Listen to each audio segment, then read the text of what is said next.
Welcome to the Farzy Show, everybody. My name is Mark Farz. This is the Farzy Show, presented by Destination Retirement, DestinationRetirement.com. Coming to you live from the Steven Singer Studios. New live episode drops every day at 6 a.m. Yesterday was a day to be pissed off, I noticed. And there seems to be three prime candidates as to who people are pissed off. I will list them off for you. Really, it's a top three is what it comes down to. But before I go into the negative, I'd like to go into the positive a little bit and say that we're actually going to talk some Phillies baseball today at great length with Evan Macy of PhillyVoice.com, who covers the Phillies for that fine publication. Evan Macy will be joining the show today to talk all things Phillies, including Bryce Harper getting NL Player of the Week, mashing the baseball, hitting over 600. Throughout last week, and has been leading the Phillies despite a busted-up elbow. And he got a day off yesterday. Then everybody got the day off. Got the day off 2 days ago. Then everybody got the day off yesterday. So hopefully Bryce Harper is back in the lineup today when they start their series at 6:45 tonight in South Philadelphia with the San Diego Padres. And check this out. Things have not been so easy for the Phillies, and they don't get any easier. This is the next 10 games off the Phillies website. As I'm showing the schedule right now, they got these three with the Padres. Then they host those Dodgers again for another 3 games. And then they travel to Atlanta for a 4-game set with the Bravos. Things don't get any easier over the last 10 games. And as I was reading this story today that was written by today's guest, Evan Macy, the Phillies have had one of the toughest schedules in all of baseball to this point. And as I just showed you, it doesn't get much easier over the next 10 days of the baseball season. So how have they gotten to this point where right now they're 1 game under 500? They have obviously had their struggles. The pitching staff has struggled. The bullpen has struggled. But the bats have finally come around. And when I saw this story, I fell for it, ladies and gentlemen. I did something that I normally don't do. But if you see this headline, the last line in this headline, last word in this headline is contenders. Phillies offense is dominating, should make them contenders. And that's what we have been saying at the beginning of every season, including this one, especially this one over the last couple of years. Oh, this lineup can just mash. Maybe it'll be like the 2008 Phillies where they went into the season with, okay starting pitching. Cole Hamels was the guy, and then friend of the show, Brett Myers, was okay, and Jamie Moyer pitched well, and they later got Joe Blanton in that rotation. They got there because they mashed. If this Phillies lineup can just carry the team like in 2008, maybe you could talk about the playoffs again. Well, guess what? Now this Phillies offense has been mashing.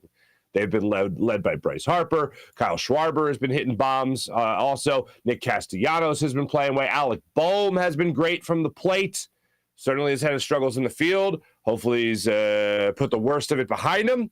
And this Phillies lineup has done what we have thought they should do all year long. Still young in the season, still early in the season, but the Phillies bats have finally come around. Evan Macy will talk about the consistency of this Phillies lineup now, whether or not they can keep this going, and his confidence as to whether or not they will go from contenders from maybe a title standpoint to contenders maybe more so and more realistically of just let's make the playoffs. Let's make the playoffs. And Evan will talk to us about that. If you haven't read that article, I highly suggest checking it out on Twitter. Here's Evan Macy's Twitter handle, and you guys can check him out right there at Evan_Macy, spelled like the shop in the mall. Now let's get into some of the other stuff here. And once again, congratulations to Bryce Harper, NL Player of the Week. That's great. 3 things really pissed people off yesterday. Oh, man. Let's focus on them, shall we? And then we have some possible there's no specific report out there, but possibly the Sixers wheeling and dealing some more in this offseason, which is no surprise whatsoever. 3 people really pissed off the world yesterday. One of them was Patrick Beverley on ESPN. If you didn't see any of this, it is something else. Patrick Beverley did a day at ESPN. This isn't anything rare. An athlete is outspoken, and as Patrick Beverley was in the postseason, ESPN thinks to themselves, ooh, while they're hot, let me get them out here, and let me see if I can make them say something that's a little bit controversial. Oh, baby, did Patrick Beverley deliver on that. Here's what I learned from Patrick Beverley yesterday in the world according to Patrick Beverley. Chris Paul should have been benched. Chris Paul is a traffic cone. Paul George was not afraid of the Suns. He was afraid of the Mavericks and Luka Doncic. What else did I learn? Oh, and that Chris Paul deserves the Ben Simmons slander from Stephen A. Smith. That's what I learned by watching clips of Patrick Beverley on ESPN yesterday with his days spent at summer camp of SportsCenter. Hey, Patrick Beverley, good job on getting your name out there. Good job on pissing off a lot of people. But I got to go with the people that I think call it for what it is. Wildly disrespectful to Chris Paul. Now, I have been a fan of Chris Paul. I have made that known. But I also will be the first person to tell you he did not have his best playoff run at all. However, calling a Hall of Famer a traffic cone defensively is absurd.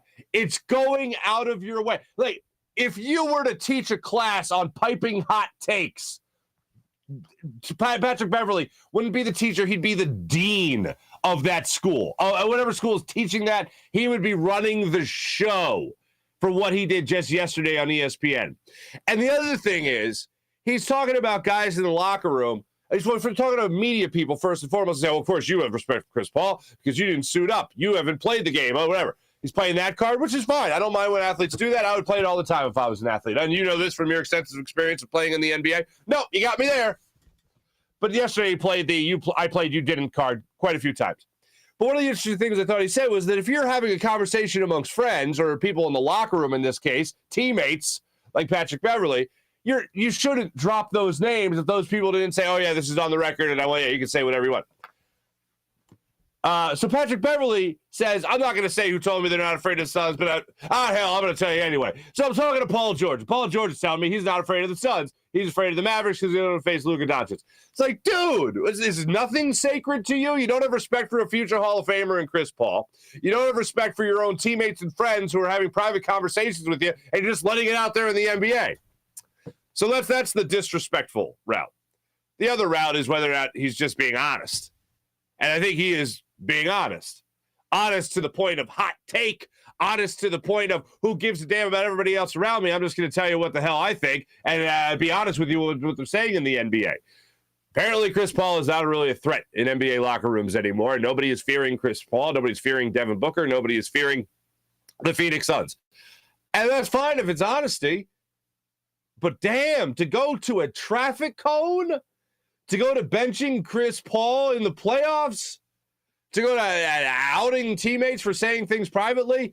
Patrick Beverley, man, you had a day yesterday. Now all of a sudden I'm seeing the trades out. Oh, Sixers should get Patrick Beverley. And I don't necessarily disagree with that because he's exactly the type of attitude that I think the Sixers could use on this squad. And then think of the fun we'll have learning all the stuff that Patrick Beverley will tell us after he's here in Philadelphia. Ooh, that'd be fun. He'd be a plus guy, I think, to have on the court. And then, man, would it be entertaining after everything would be burned to the ground here in Philadelphia. By the way, Patrick Beverley, tell me a little bit about Joel Embiid. Let me tell you about Joel Embiid. Tell me a little about anybody on this roster for the most part. Let me tell you about Tyrese Maxey, James Harden, all these guys.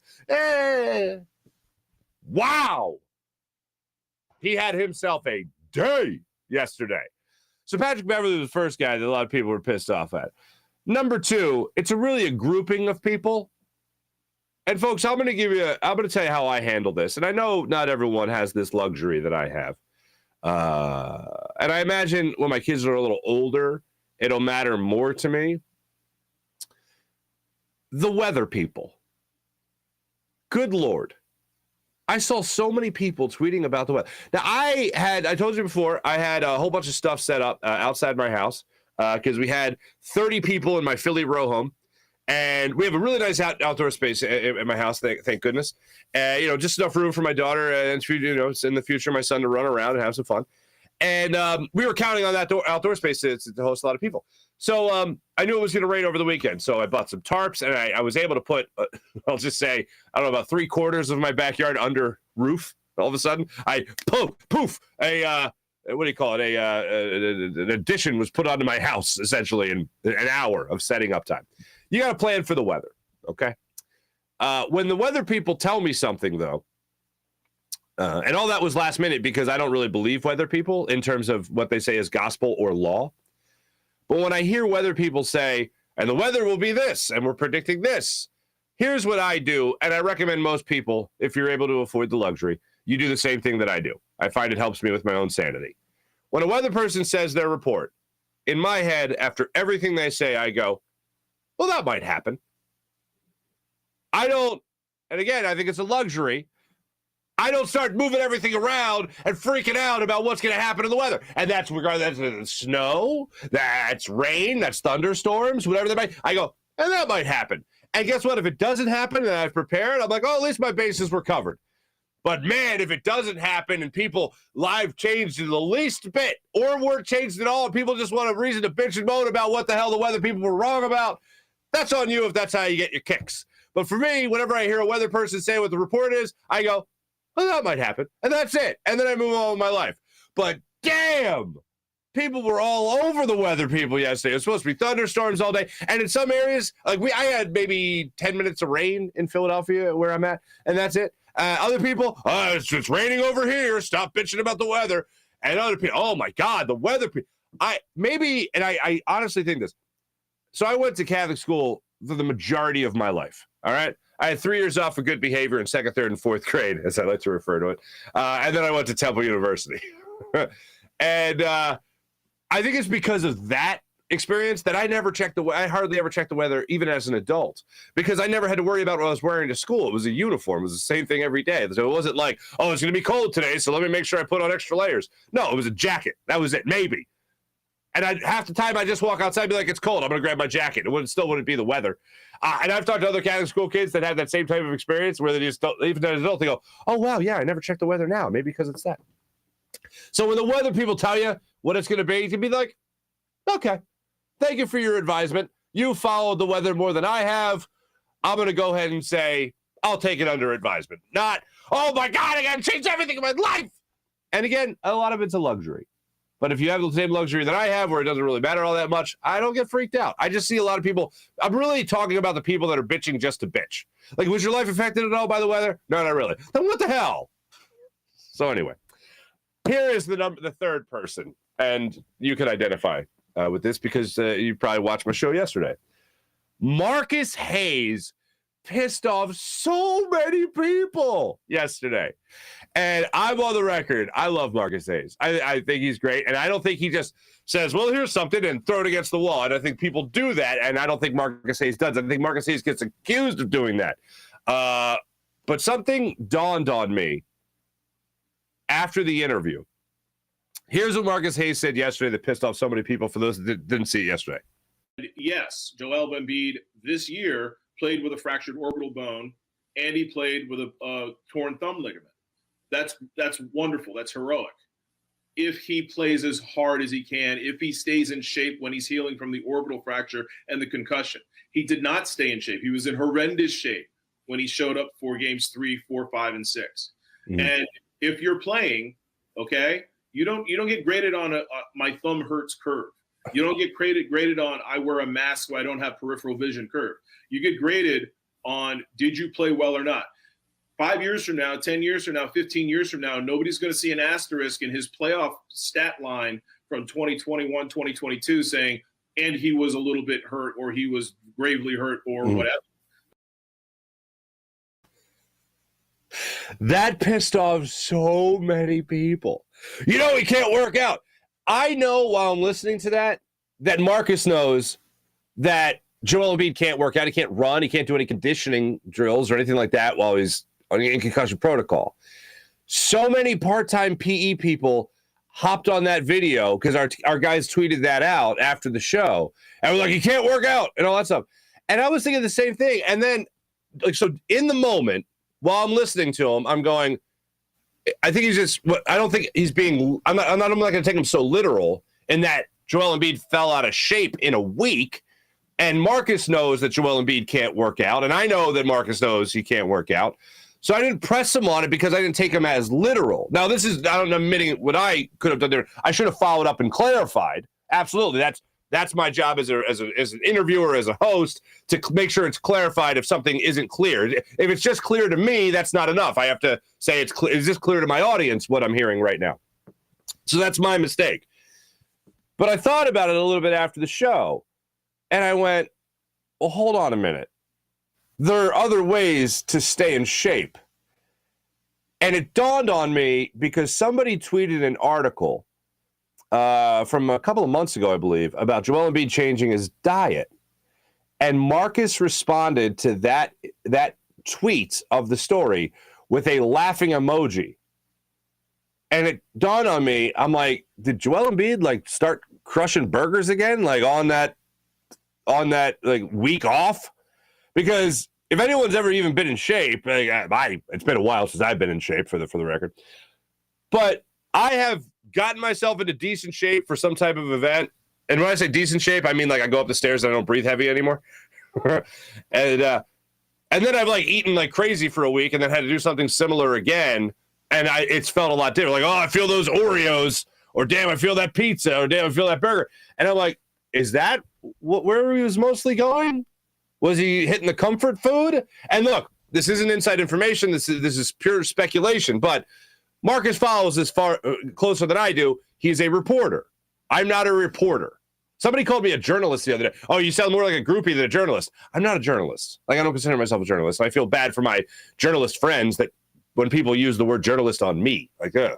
But anyway, in all seriousness, Marcus just spent 4 weeks with this team. He's been to every press conference, talked to the coach, talked to the players. He's around them a lot more than I am. He hears things more than I hear things.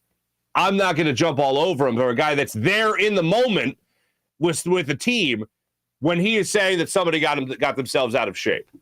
Now, I agree with Marcus. Marcus and I are on the same page as far as Joel Embiid playing with a broken orbital bone. And for the record, I'm still in the school of, as I told Marcus yesterday, that I do not think at all you could bring up Joel Embiid's toughness and question it anymore. If you play with a broken face, off the concussion, torn ligaments in his thumb, you play with all that, I think you're pretty tough. And I don't think you're soft at all. So I am in the pro Joel Embiid camp. However, I don't care who you are. There is nobody above criticism in Philadelphia. Joel Embiid, there's no athlete ever above criticism. Well, maybe Bernie Perron. But other than that, there's nobody else that's above criticism in Philadelphia. For me, oh my goodness gracious. The people that jump to defend Joel Embiid no matter what, it is amazing. And it reminds me a little bit of the Carson Wentz stuff, and then all of a sudden that stuff came out. Oh, and now they'll slander the Carson Wentz. Look, for me, Joel Embiid, I love him. I don't want him to go anywhere in Philadelphia. I think he is a 2-time MVP as far as I'm concerned.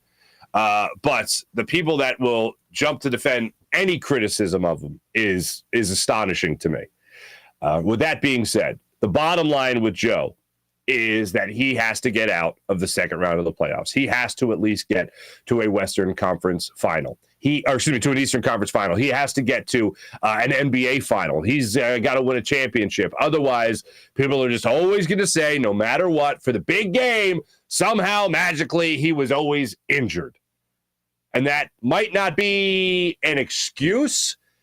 And I do believe, and there's a huge difference between excuses and explanations. And I think that any explanation you could chalk up and say, that's an excuse. But talking about a broken face, talking about playing with broken ligaments in your shooting hand, talking about the concussion protocol, that's not an excuse. That's not like me grasping at straws to excuse somebody's sub-MVP caliber play. That's a reasonable explanation. Oh, that's an excuse. Oh, you're a hater. How about that? That's where I will go to the wall for Joel Embiid. And I had some conversations with some friends outside the market about Joel Embiid's toughness and softness and all that stuff. And I'm like, this can't be questioned anymore. Regardless of, and you could even bring up the word we brought up yesterday, vanity. Even with that in mind, bottom line is the guy's still playing. Bottom line is the guy's still playing because he believes his team has a chance to make it to a championship, the chance to make it to an NBA Finals, chance to at least make it to the Eastern Conference Finals. Once you see that from the player, everybody else has got to step up. and nobody else did. I don't blame Joel Embiid for anything that the Sixers did in this series against the Heat that was detrimental. I look at the rest of this roster, regardless if they were banged up too or not. Tobias Harris got hit in the throat, okay? George Niang had a bum knee, was still trying to play on it, and he couldn't hit a shot to save his life, God bless him. But there was a lot of things you can look at in this series. Joel Embiid, I thought, would come back as a motivating factor. That didn't happen for the rest of the team for whatever reason. And it didn't happen because the guy had legit injuries that he was trying to play through. But the bottom line is people are going to say, all right, well, that's great. You got torn meniscus against the Hawks. You got to go play through it. You got gastroenteritis against the Raptors. Yeah, play through it. In 3 years ago, gastroenteritis, or 4 years ago against the Raptors. Yeah, play through it. Be better. Make it out of the second round. You're so great. You should be an MVP. Yeah, make it out of the second round, and we'll see how that goes. That's the bottom line with a lot of people that are not focusing on Joel Embiid as much as we are here in Philadelphia. As Marcus did say, it is there is no asterisk next to your name in the playoffs where it says, oh, well, he played with a broken face. Buck up or else your legacy will be you couldn't win the big game in the playoffs. You always got bounced out of the second round. Now, how is this going to happen? So, by the way, so just a recap. Patrick Beverley, Weather People, Marcus Hayes were on everybody's poop list yesterday. But, hey, bottom line is I always enjoy interacting with people, so thanks to the people that interact. One guy ripped me on Twitter saying I was spineless for not what was it, calling out Marcus Hayes? And the funny thing was he did it from a company account. And I'm like, I'm spineless and you're not putting your name? Okay. Fun facts there, pal. Now, here's the deal. Bottom line is Joel Embiid can't do this alone. He's going to need help. He's going to need somebody else on this squad, more than James Harden, more than Tyrese Maxey, certainly more than Tobias Harris and all that. He's going to need a lot more on this team. He's going to need a better bench. So how is it all going to come together? What's next year going to look like? It looks like, and it sounds like help is on the way, according to ESPN's own Brian Windhorst, who went on Greeny's show yesterday on ESPN. And he talked about the future of the Sixers when it came to James Harden's future here in Philadelphia, what Daryl Morey has to do in order to make this team better, and whether or not Doc Rivers will, in fact, be the head coach. Because I know a lot of people, the Sixers say Doc Rivers is back. Okay. That was in the moment. That's right now, at the time of that press conference. I'm still not sure Doc Rivers will be the head coach of the 76ers for the 2022-2023 NBA season. And Brian Windhorst is down that same alley. So here he is talking about James Harden's future, Daryl Morey's future in terms of what he wants to do with the Sixers, and Doc Rivers' future with the Sixers. Daryl Morey yesterday on Greeny's show. I think Harden will be back. It'll just be a matter of negotiating the contract and making sure that it makes sense for the Sixers to improve, because I promise you that Daryl Morey has big, giant plans to acquire another star. Whether he's going to execute it, I don't know. But part of getting that done is going to require Harden to take some sort of pay cut. And I think the Sixers would be comfortable with Doc Rivers returning. But I don't think it's as open and shut as Daryl wanted to present it, 12 hours after they had this disheartening departure. He, I think, was taking a negotiating position with the Los Angeles Lakers, coming out and saying, oh, yes, absolutely, 100% Doc is back. That's not a reasonable decision to come to after that. You need to evaluate things and discuss things before coming to that. So it would not surprise me at all if Harden is the point guard and Doc is the coach when they open the season next year, but I'm not ready to say that Doc for sure is going to be in that role.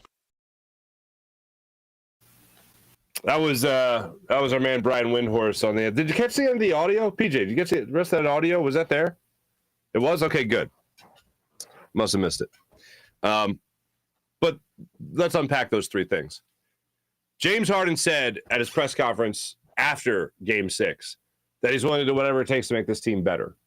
He's going to opt into his deal, and he will entertain the idea of taking a discount. We've talked about that max deal he could be due of like $267 million. Yeah, no, thank you. It is good to hear a national reporter say that the Sixers aren't going to go that route and that they're going to have to negotiate a deal that is at a discount. That makes me feel a lot better, Because as we've talked about, if James Harden scales back his game, or hey, you know what? Maybe I'm wrong. Maybe it is all the hamstring, and it's got nothing to do with being 32 and then 33 years old at the start of next season. Maybe it isn't the hamstring, and maybe it is the hamstring, and it's not age. Let's cross our fingers for that because I don't think James Harden's going anywhere. So that makes me feel good that at least it won't be that ginormous Kajunga mega deal that a lot of people are speculating. The $47 million, I get. Are you going to turn down $47 million if somebody owes you $47 million? I don't think so. So then the other thing, Daryl Morey's mega huge Kajunga. I love that. Such a Wayne's World reference. Mega huge Kajunga star acquisition. What else could be out there when it comes to the Sixers and what they could be doing with this team going forward? What else could it be? Could it be Patrick Beverley? Because if you ask Patrick Beverley, that'd probably be a huge mega Kajunga deal. Or could it be Bradley Beal? The guy that the reports out there regarding Joel Embiid wanting Bradley Beal before James Harden. And they obviously went with James Harden. I would love that deal. I would love to bring Bradley Beal here to Philadelphia. That's the player I'd spend money on. 5 years younger, or 4 years younger than James Harden. Shooter from the outside, talented wing player. Love all of that. At least what he would be in this offense. Would love to see him play that type of game here in Philadelphia. Would love to add that type of offensive firepower to this squad. And I think that would put this Sixers team over the top. They still need to add to the bench, and they'll work around that. And I think Daryl Morey will work around that. He'll try to rebuild the bench. He tried to do it this year with a guy like George Niang. He tried to do it this year with Andre Drummond. And he was able to do that for the most part. And then, unfortunately, they had to make the trade, and the bench got depleted, but the starting five got James Harden, and James Harden, shocker, came up small in the playoffs, unfortunately. But that's what the Sixers are going to have to do in the not-too-distant future. The third thing to unpack from this, I feel like I'm doing a list of threes today on the show, but the third thing you got to unpack from this is the idea that Doc Rivers might not be back. And I honestly think if you're being real with yourself, if you're being honest with yourself, that shouldn't be that huge of a shocker, even after the fact that Daryl Morey came out and said that, yes, Doc Rivers, in fact, will be back as the 76ers head coach next year. I think the only way that he's not back if the Sixers find a way to not have to pay him. If they work out some kind of deal with the Lakers, and that's a rumored spot right now, if they work out some kind of deal elsewhere, I think that's the only reason or only way Doc Rivers wouldn't be back here in Philadelphia. But bottom line is I feel in no way, shape, or form that it's ironclad that Doc Rivers will coach this team again next year. One of the things I didn't get into last week, and it's on a positive note, by the way, after the Sixers, in yesterday's show because the press conferences were Friday. Two things from the press conference I meant to reference. One was Doc Rivers' love for Tyrese Maxey and highlighting how Tyrese Maxey loves the game of basketball. After going through the shell shock of the Ben Simmons situation here in Philly and trying to have confidence in a player that he would finally improve and expand his game and he'd put the work in and we'd see the fruits of that labor in the regular season and in the playoffs, it is so damn good to hear a guy like Tyrese Maxey call his head coach, who supposedly some players have fallen out of favor with, and Tyrese Maxey calls his head coach and says, what do I got to do? When can I get back to work? And how do I improve? And the coach has to tell him, dude, take some time off. Get away from the game for a second. Refresh, recharge the battery, whatever. Go on vacation, whatever you got to do. Get out of Dodge, man. And then we'll talk. I like that a player like that has to hear that from the head coach. Because, look, you can be the hardest worker in the world. I think everybody needs time away, even from things that they love to do. Even if you got all the drive and determination in the world, I think stepping away for a second lets you step outside, gives you a different perspective, gives you the bird's eye view, relaxes the brain from being so intense about one specific thing. I think that's something that everybody has to do. Tyrese Maxey just had a huge leap forward in his career in year 2 of his NBA career. Step away for a second, man. Take a breath. Go sit on a beach for a while. Go travel. Go do whatever. And then get back into the gym and shoot your 500 jump shots. Let's do that. It was so refreshing to hear a guy that at least wants to work in the way Tyrese Maxey wants to work. That's a very refreshing thing. The other thing I found interesting, and I want to get Keith Pompey on the show because he was the one asking the question about James Harden. He asked about James Harden, whether or not he can be that same player in Houston. And you could tell Daryl Morey didn't want to say anything about a player he loves, a player that's his friend, and a player that he just traded for that was negative. If he says, no, he's not the same player he was in Houston, that's pretty damn negative, considering the perspective of Daryl Morey. But Daryl Morey, all he would default to was the idea that James Harden, he's great. He's still a great player. He's still a great player, and he's a great player. And James is still great. That's my half-hearted Daryl Morey impression. Joel Embiid saying James Harden isn't the same player that he was in Houston is enough for me to know that he's not. And watching him is enough to know he's not the same player in Houston. But hearing Joel Embiid say it makes me realize that it is not just the hamstring, it is also the age. Listening to Daryl Morey kind of dance around the idea that he's not the same player lets me know that he's not the same player that he was in Houston.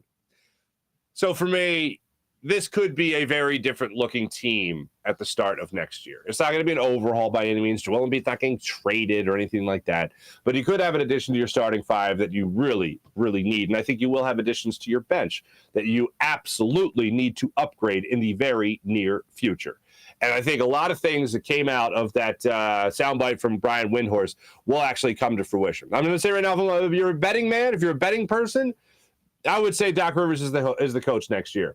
But the fact that there is still speculation on the national scale that he won't be lets me know that there are pokers in the fire elsewhere in the NBA. Bottom line is, Sixers, please, for the love of God, get out of the second round of the playoffs next year at the very least. And Joel Embiid, I don't hear any talk about the MVP award and all that stuff, as I said yesterday. Just go get to the NBA, at least Eastern Conference Finals, which, by the way, start tonight between the Celtics and the Heat. Look forward to watching that. So that'll be fun. Let me tell you, ladies and gentlemen, about the great people at Destination Retirement, destinationretirement.com. Folks, do you know how retirement works? Do you know how the financial phases of your life work? Well, talk to my man Mike Seibert at destinationretirement.com. Shoot him an email at destinationretirement.com. It's Go Birds, as a matter of fact. That's Go Birds at 1847financial.com, because Destination Retirement is a partner of 1847 Financial. And he's an advisor, Mike Seibert is, for Eagles, Sixers, and Phillies fans only. And maybe next year, the Flyers. When it comes to long-term savings, why are you giving up the current enjoyment of your income? The answer is to have income streams in retirement. It only makes sense then to understand how retirement income streams work so that you can direct savings in ways that give you the highest income when you retire. Think of it like climbing a mountain. Is the objective just to get to the top of the mountain, or is the objective to get to the top of the mountain and then safely back down the mountain as well? Going up the mountain is your accumulation phase of your financial life. Going back down the mountain is your distribution phase. Let Mike show you a way to help set up both phases of your financial life, including saving for your kids' college education. Mike will set up your own portal and retirement analyzer to help you understand all this and make sure he puts you on the right track for retirement. He uses that software to help you navigate through the different phases of your financial life as well. For questions or to set up a meeting with Mike, email him at gobirds@1847financial.com. That's gobirds@1847financial.com, or call his office at 484-275-6035. That's 484-275-6035. You can also visit his website at destinationretirement.com. And as always, go Birds. Let me tell you about Steven Singer of Steven Singer Jewelers. Ladies and gentlemen, in the other corner of 8th and Walnut, or online at IHateStevenSinger.com. Always fast and free shipping at IHateStevenSinger.com. Whether you have a big anniversary coming up, a big birthday, special day in any regard, you're getting engaged, Steven Singer is the man to see. And why is that? Well, because I hate Steven Singer. At least that's what other jewelers say, because Steven doesn't do what other jewelers do and mark things way up just to mark it down a couple of bucks in front of you and make you feel like, oh, wow, this jeweler really likes me. Steven doesn't just like you. He loves you. And that's why you get treated like family at Steven Singer Jeweler, because when you walk in there, it's not about haggling. It's not about negotiating. It's not about, oh, man, I hope I'm paying less than the person over there. They're paying the same, because they, too, are getting what you're getting. The perfect price, which everybody gets at Steven Singer Jewelers. All the beautiful inventory is at the perfect price. So you don't have to feel like, all right, I got the pressure of haggling, pressure of negotiating. You walk in there, you're getting taken care of with that perfect price every single day, and you're getting treated like family by a real jewelry expert at Steven Singer Jewelers. Steven Singer Jewelers, the other corner of 8th and Walnut, right there on Jewelers Row. One place, one price, the perfect price every day, online at IHateStevenSinger.com. Ladies and gentlemen, the Phillies are about to start. I'll show you one more time here. The Phillies are about to start another tough stretch of games with the Padres, the Dodgers, and the Braves. Those first two series, those first 6 games are in South Philadelphia. Can the Phillies continue their winning ways right now? Evan Macy of PhillyVoice.com, first-time guest on the Farzy Show. We'll break it all down for us here on the Rothman Orthopedics guest line.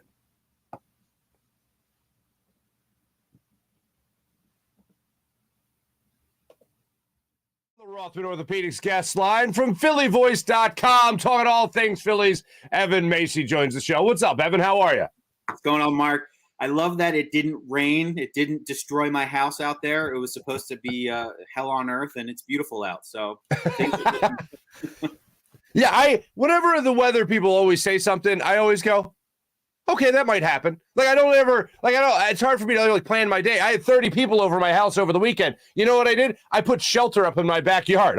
I basically built a tarp fortress for people to hang out and wouldn't get rained on. Now, obviously, that time it did rain. This time, not so much. So I was able to spend the day cleaning all that up. I want to make sure people are following you. If they're not following you on social media and whatnot, this is how you follow Evan. And here's how it came down for me. All right, Evan, I'm happy the Phillies won 3 games. I'm happy that they've certainly won 6 of their last 8. It's all nice. But then the air gets let out of the balloon a little bit in that game 4 against the Dodgers. They blow the lead in the 9th inning, and we've all seen that song sung before. And then I read this article by you, my friend, on PhillyVoice.com, and I start to feel good again because the word contenders is in the headline. And I'm thinking, ooh, could this be the right moment? Are they finally, I hate this term, but are they finally gelling? Because it all seems to be, according to your article and according to what the Phillies are doing, it all seems to finally be coming together in that lineup. Yeah, so you're going to have average pitching, and you're going to have the occasional blown save. That just comes with the territory. There's average pitchers on this team. But the thing that I think you can rely on is they actually can hit. I know that there was a lot written on paper. This lineup is going to score runs. This lineup's going to hit homers. But we're actually seeing it. And the thing that prompted me to write the article was when I was looking at some advanced analytics, and they have like the best exit velo off the bat. They have the highest percentage of hard hit balls, and they have the highest percentage of line drives in the whole National League. And I think they have the second worst ground ball rate. And that's stuff that doesn't really depend on the defense. That's, the Phillies just they're swinging the bat really good. They're seeing the pitches really good. And that's something that's more sustainable than just raw batting average and homers. Look, after 3 home runs in 3 days for Bryce Harper and then a day off and an injection, by the way, how concerned should we be about the future of Bryce Harper? Like how much longer can he keep this up? I don't know how we get so lucky in this city to have Joel Embiid and Bryce Harper at the same time, but I really kind of get those vibes. Dude has his elbow is all screwed up. He can't throw, and he's mashing the ball like an MVP. I don't know how we deserve this. Dude's getting 2 days off in a row. He absolutely needs it. He knows his body, I guess. I mean, I feel like I trust this guy to know when he can play. Hopefully Joe Girardi is pushing the right buttons with him. I guess, the fact that he's sitting on the bench for 2.5 out of the 3 hours of the game is probably beneficial to him. But yeah, I mean, obviously he's the MVP of the league. He's their Joel Embiid, and they're only going to go if they have him hitting, and he is right now. Mm-hmm. Certainly. Now you mentioned the average pitching. Someone who was even below average for a while there was Aaron Nola. It looks like over his last handful of starts, he's finally been able to put it back together. 7 innings, 2-run baseball in his latest start against the Dodgers there. I feel like we ask this question every year, but it's almost like, is Aaron Nola back? Is he back to a guy that can compete for a Cy Young? How confident are you he can keep that going? I'm confident that every second or third game, he's going to be able to go 7 innings with 2 runs. I'm not confident that he's going to be able to string together 5, 6, 7 quality starts in a row. You have Zach Wheeler who can do that. And, the Phillies 10 years ago had a whole staff full of pitchers that could do that. But really, you're going to have to be comfortable with Aaron Nola having the talent to be an ace, but he's not going to be able to do it every night. And, the hitting is the ingredient that's going to make, hopefully, Aaron Nola and his inconsistency less impactful on the team. And we'll see how it goes. He's the one who's not getting the run support, oddly enough. There's no real explanation for that. But he's pitching well enough to win most of the time, so I don't know what else you could ask. Look, I don't know what your reaction was to it, but I was dumbfounded because I've never seen a batter swing at a pitch that went between his legs. And it was almost like Odubel Herrera, I'm not mad. I'm almost impressed because I've never seen that before. What was your reaction to seeing Odubel swing over top of that 2-1 pitch that went right between his ankles?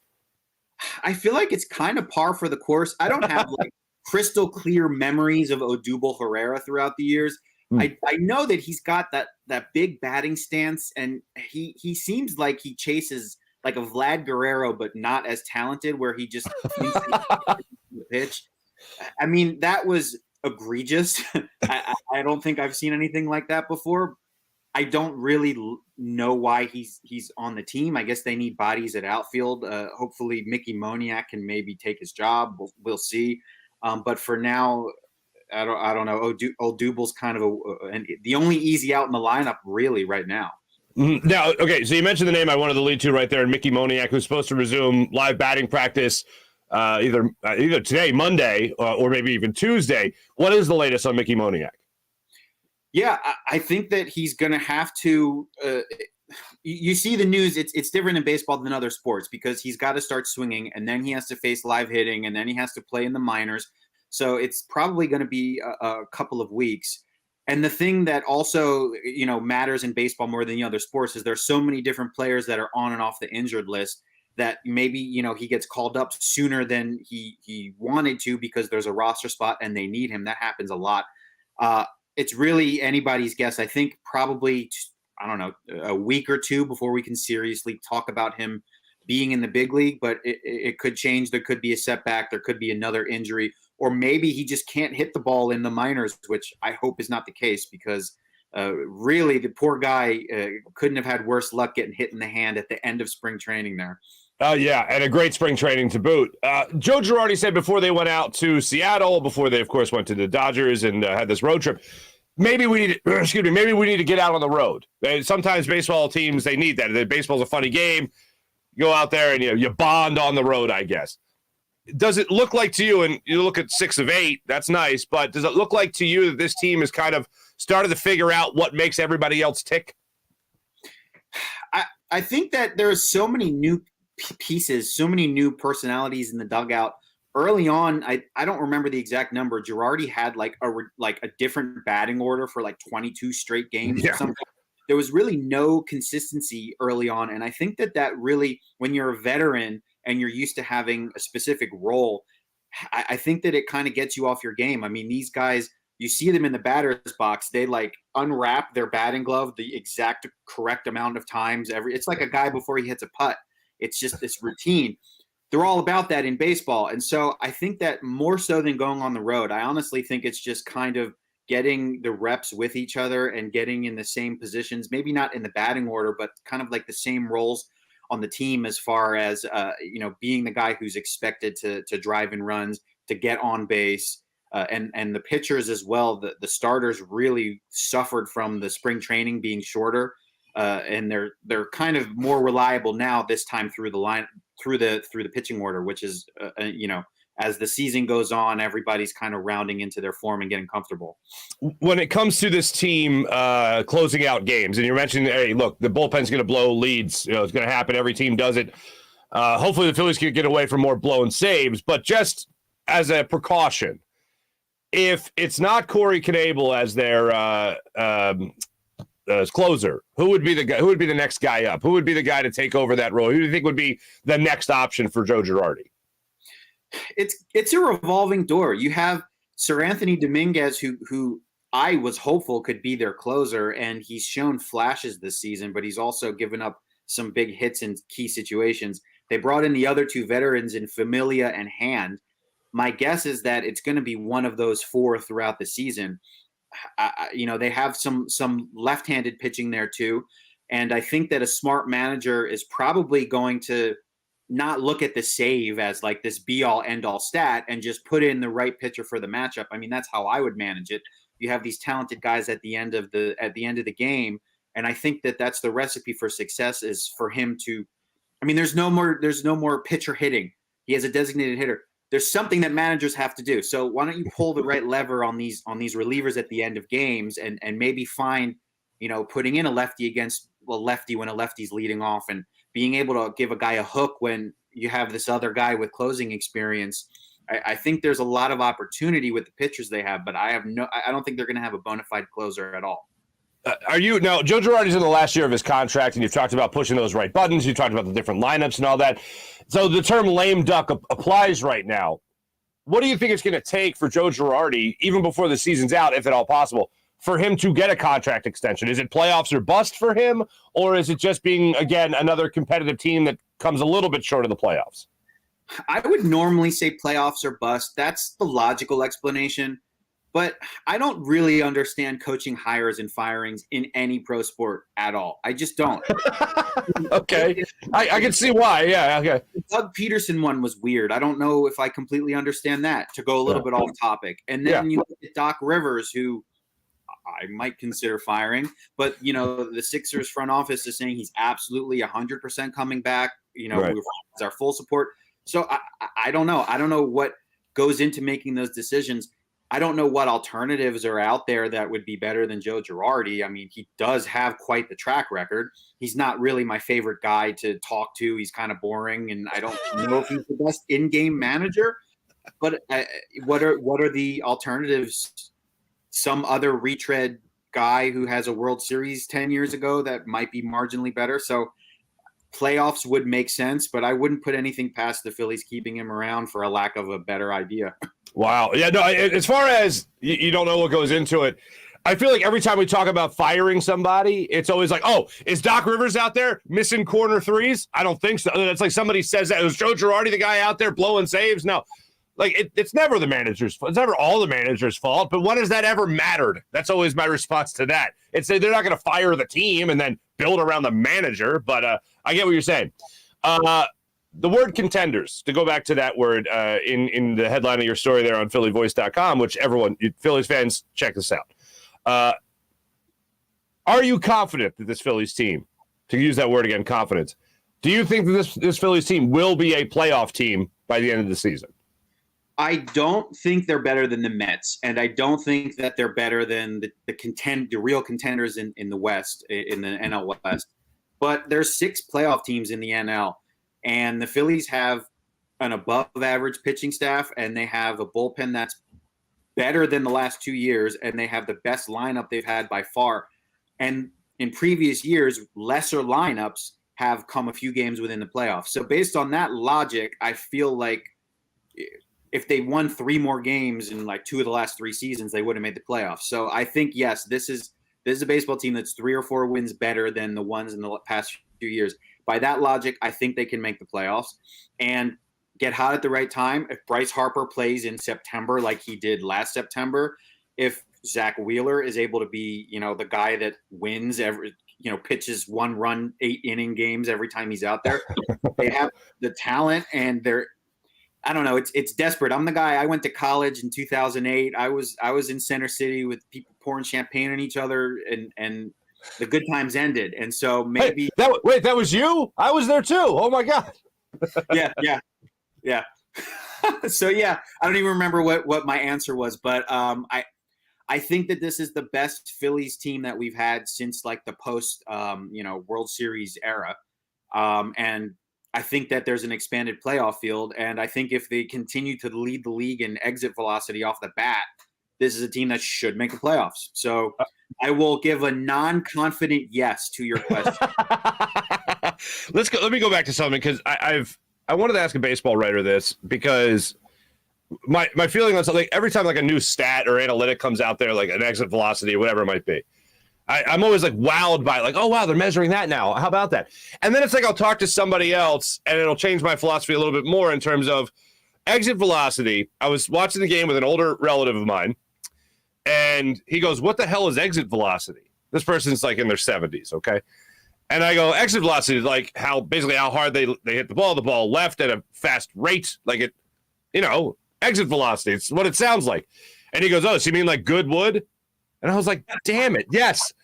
Duh! Like, yes, that's all it is. It's good wood. So let me ask, why should I care about exit velo in baseball? I mean, you have the tried and true stats, home runs, RBI, batting average, ERA, all that stuff. And that tells you a lot. But I think baseball is unique because of its long season, and you can really tell a lot from the large sample sizes. So the fact that the Phillies are hitting the ball harder than any other team in the National League has to mean something. That is a relevant statistic. I think that the harder you're hitting the ball, the more you're giving yourself a chance to get a hit. I would equate it in basketball to having good looks, to having open jump shots or layups. It's the same as hitting a ball really, really hard, because it's either less likely to find someone's glove or more likely to result in an error or more likely to leave the ballpark. So that's like a key one that I look at. And the other one that I mentioned in the article is line drives, really for the same reason. The Phillies are hitting more line drives than any other National League team. If you hit a ground ball, that's an easier play. It's going to roll on the ground and you can pick it up and throw it to first base. If it's a fly ball, in contrast to a line drive, you can get under it. It's an easy play. A fast outfielder can line up, but a line drive is just a bang, bang play. So, the measurements of the opportunity to get hits is there. It's not just like they're hitting bloop singles and getting lucky. So, like, those are the things that make me confident about this offense. The trends are Gotcha. I'll tell you this much. When they show me the exit velocity on a home run, I'm like, it's over the fence. I don't care. Unless it's like the upper deck shot, those monster drives, whatever. That's the only thing I'll look at, and I'll be like, oh, holy, what was the exit velo on that? One more thing about your article here. I didn't realize this, but reading your article, the Phillies had one of the toughest schedules to start out the season. And we'll look at the next 10 games real quick right here. That's a nice stretch of games right there as well. But they, to this point, have had one of the toughest schedules in all baseball, and it's not getting much easier here with the Padres and the Dodgers again. No, it's really unlucky. A lot of it, they had some games canceled at the beginning of the year, although I think that was the Astros, which are not easier, so you can't blame that. Logic would suggest it's going to get easier at some point, but the teams you just flashed on the screen are teams that are going to probably be in the playoffs. I guess they had the Dodgers number, so if you're going to have the Dodgers again, this is a good time to have them because your players know what they just faced in their pitching and maybe you're in their heads a little bit. So I like that. Padres are really good all across the board, and then the Braves have had a pretty slow start, and they don't have Freddie Freeman anymore, and it's a division opponent, so they're going to play him 18 or 19 times. It's just the order of these games here. And that's why I feel like they're going to be treading 500 baseball, and people aren't going to be that gung-ho about them. But then at some point, they're going to hit the easy part of the schedule, and they're going to be able to pack some wins together and get above 500 and maybe get back into the NL East race. Yeah. Okay. So two things just remind. Oh no, go ahead. Finish your statement. I'm sorry. No, it's like adding a narrative to it. Like you watch the exit results for an election, and you're like, oh, this person's ahead with 20% of the votes left. It's the same thing with the right. They've played a tougher part of their schedule, so eventually they're going to play an easier part of their schedule, and it's going to even out. So it's just a snapshot in time, but not all the baseball teams are playing the same competition. The only thought I was going to say is, whenever you face that schedule, that's where the Marlins are on it, and then the Marlins kick the Phillies' ass. But on the other side of that is, hey, if we could be the Marlins to the Dodgers, I'm a happy man. That'll be a nice thing for the Phillies down the stretch. Yeah, it's particularly sweet just because you get a lot of confidence from beating a team. The Dodgers are really good. They spend a ton of money on players that household names or people would know. They're household names. It's not like, the Padres, name me 5 Padres, but you could probably name me 5 Dodgers because they're just, Mookie Betts and Freddie Freeman and these guys that everybody knows. So they're a really good team. You have to have some confidence from beating them at home. Certainly. Phillies fans, give this man a follow. Evan Macy, PhillyVoice.com, giving you all things right there regarding the Phils. Also, Temple proud, ladies and gentlemen. Evan Macy as well. Here's the story one more time. Give a little boost going into this stretch of the games that the Phillies have, or really stretch of games that they're continuing here with some tough opponents. Evan Macy, PhillyVoice.com. Thanks so much. Thanks so much for coming on the show, man. Appreciate it. Yeah, anytime, Farzy. Thanks, man. Absolutely. Evan Macy joining us on the Rothman Orthopedics guest line.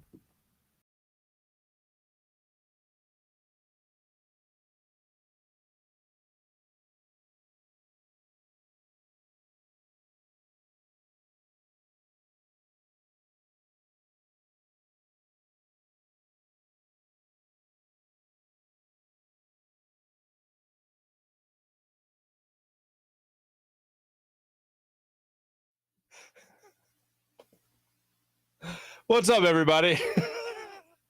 Sorry, I'm a big dumb idiot. We got lost in the chat is what happened. I got lost in the chat, and it was just me and PJ on the screen. And well, there you go. We were talking about what you guys are talking about in the chat, which we'll get into in a second. But anyway, thanks to Evan Macy for joining us there on the Rothman Orthopedics Guest Line, talking things Phillies with us. It was great. I am very optimistic about what the Phillies could be doing over the next 10 games. It's another huge 10-game stretch for the Phils.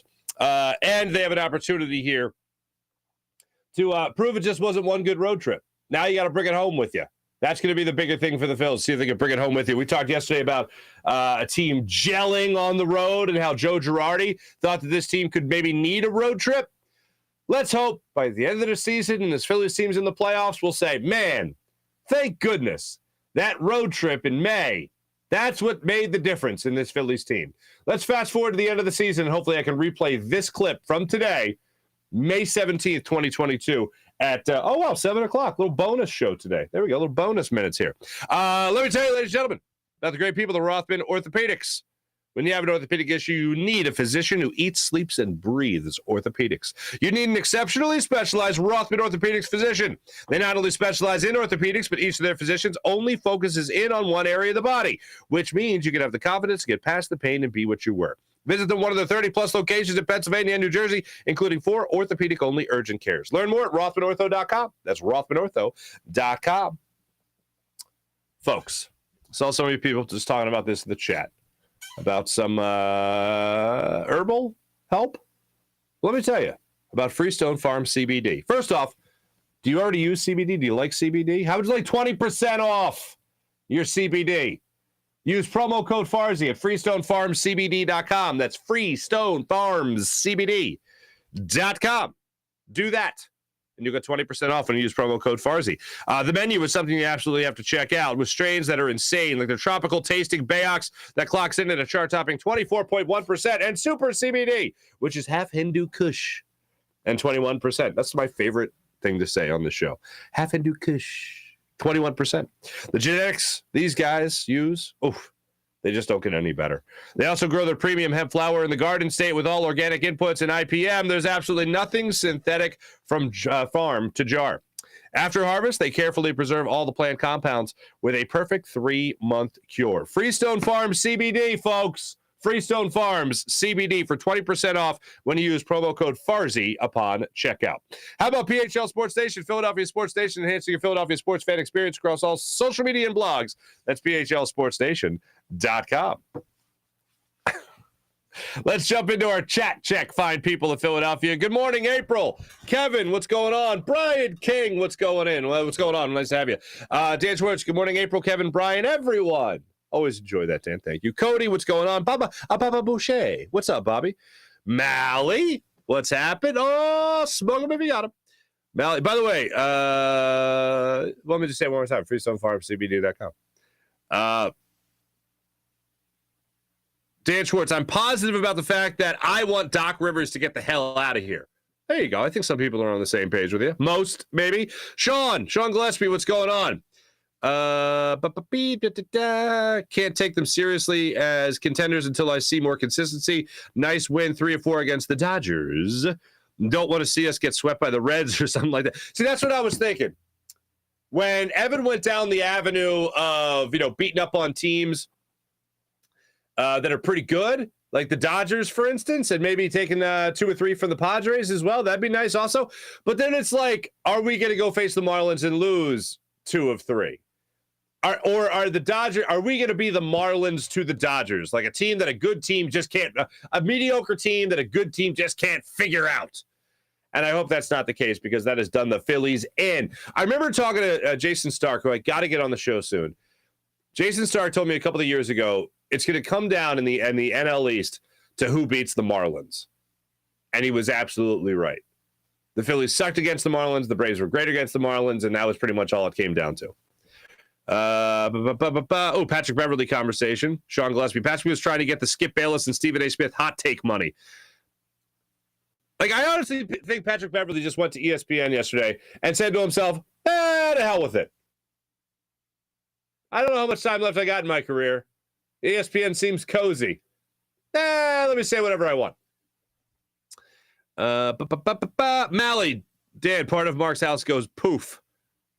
That means he rolled up and smoked it. Folks, you would have been so proud of me.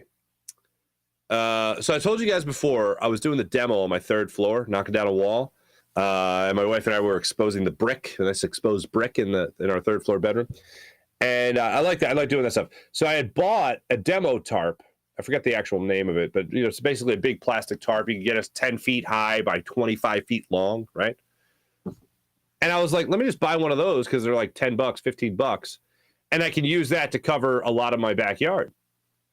I have a Coleman pop-up like tailgate tent, so I put that up, put the tarp over that for support and to keep it wide, and then took the other about 15 feet of that and was able to cover another 15 feet of my backyard. I took a 100-foot rope, put that over the tent, tied it to the top of my fence, and then used that as a support. And then it was like I had a nice shelter out back there. And guess what? There's a good 15 people outside pretty consistently, even in the pouring rain. Guess what? Pouring rain didn't matter none because of the shelter that poof just popped up in my backyard. My wife is like, you're kind of like MacGyver right now. And I'm like, I know, babe. You're welcome.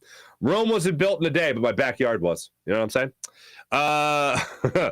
Mally, Marcus Hayes is my Mike Sealski. By the way, oh my goodness.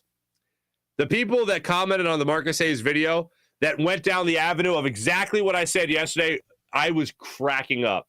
The people that are like, I'd like to see you or Marcus run up and down the court. Like to see you guys aren't in shape and you're talking about Joel Embiid. Yeah, we're not professional athletes.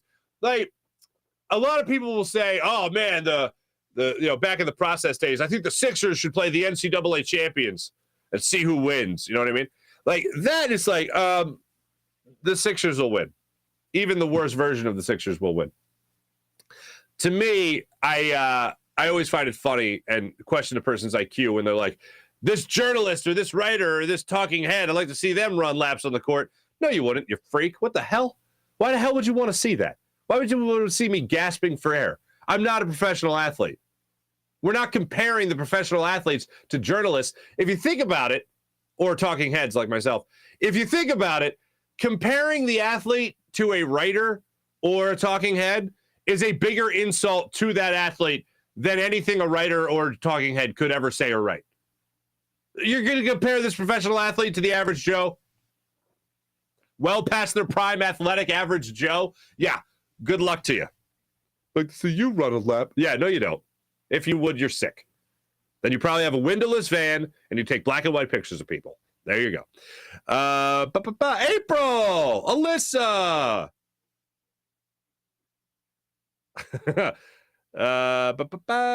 April, Alyssa, Dan, Alyssa. Oh, April's checking on Alyssa, see how they're doing. More Alyssa, hope you're holding up. I know these kids are nuts this time of year. Alyssa's a teacher. Doing my best, she says. Good for you. There you go. Baba Boucher. Kyle, what's up, Kyle? Nice to have you. They did ask me yesterday how I was doing after having the Sixers and then my Caps eliminated within the 24 hours. Oh, Alyssa, I didn't realize you're a Caps fan. First game I ever went to was a Caps game. Flyers Caps. Mark Recchi was flipping pucks over the glass to kids. I was 10. I didn't get one. Womp, womp. No, I was 11. I didn't get one. Womp, womp. By the way, I will say the Caps. I don't know. Is it still the Verizon Center? It's a great building. Been in there many a times. I love this guy. This is what PJ and I were talking about. How old is PJ? Darian Schmidt asked in the chat here. PJ says he's 26, but he feels 73. Lester, then. First to respond to that. Lester, 26 is my favorite age. Goo! Buddy T-Mac. Okay, young was funny. But as funny as 26 is my favorite age, what does that even mean, Lester? Does Lester comment later? No. Brian Crail, Phillies missing the playoffs again. 2011. Damn, man. Why we're just trying to get the positivity go. Lester says, haha, I see how that could be odd. I just think 26 is prime. You're out of college. You have some money, life, wisdom. Can do a bit more than when you were in college. You're not old. No family ties. PJ says just as a girlfriend, no kids. He just has a girlfriend, no kids. Wow, PJ, we're really getting into the depth here, my friend. We're really getting into the depth here. Speaking of windowless vans with taking black and white pictures. PJ, look outside your house right now. Is there anyone outside? Is there a windowless van outside? For the people on the podcast, I once again just got really close to the mic as if I was only talking to PJ. Anyway.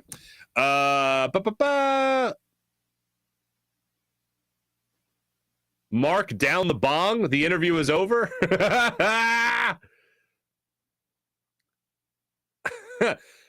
Jim Grasmeter, what's up, Jim? Farzy needs a "You Are Here" pin on the chat, like on a map. I do. That would actually be really helpful. If somebody could invent that, that'd be great. Al Joskin, fierce Farzy. What's up, Al? What's happening? Farzy got to play hockey again. Oh, sweet Jesus. Nobody wants that. Al, aren't you older than Recchi? No, I'm not older than Mark Recchi. What? Crap, how old is Mark Recchi? Because, wait, I would say Mark Recchi's got like 10 years on me, at least. Mark Recchi. No, Mark Recchi's got to have at least 15 years on me. How old is Mark Recchi? 15 years older than I am. Okay, so that's cool. He's 54. God bless him. Looks great. He looks great, Mark Recchi. I think right after that, shortly after that game, I think is when Mark Recchi got traded. And then the Flyers reacquired him later, obviously. But yeah, anyway. I am not older than Recchi there, Al Jaskell. Anyway. Living in a windowless van right now down by the river. Sean, phenomenal reference.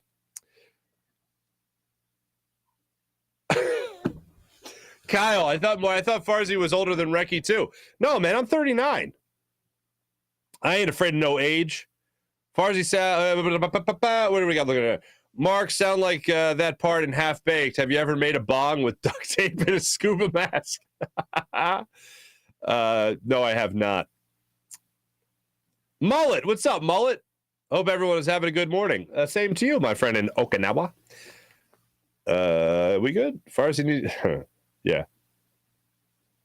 26 was a good age. I will say that. I enjoyed being 26. And I think, you know what, Lester, now that you explain it, I think you're right. 26 is a fine age to be. Although being in radio, 26, I still didn't have any money. Didn't have a family, that's for sure. But yeah.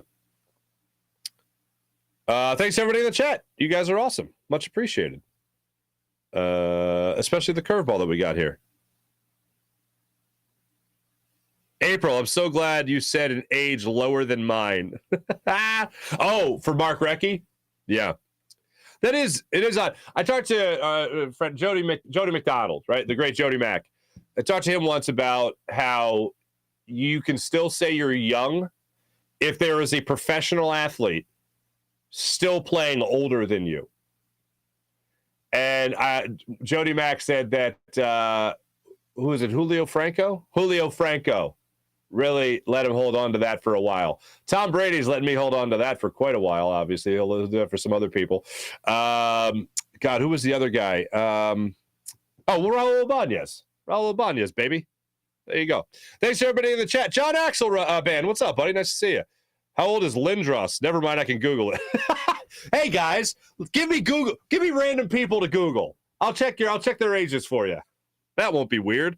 As far as if you knew of an age of player in Flyers last 50 years. Wait, hold on.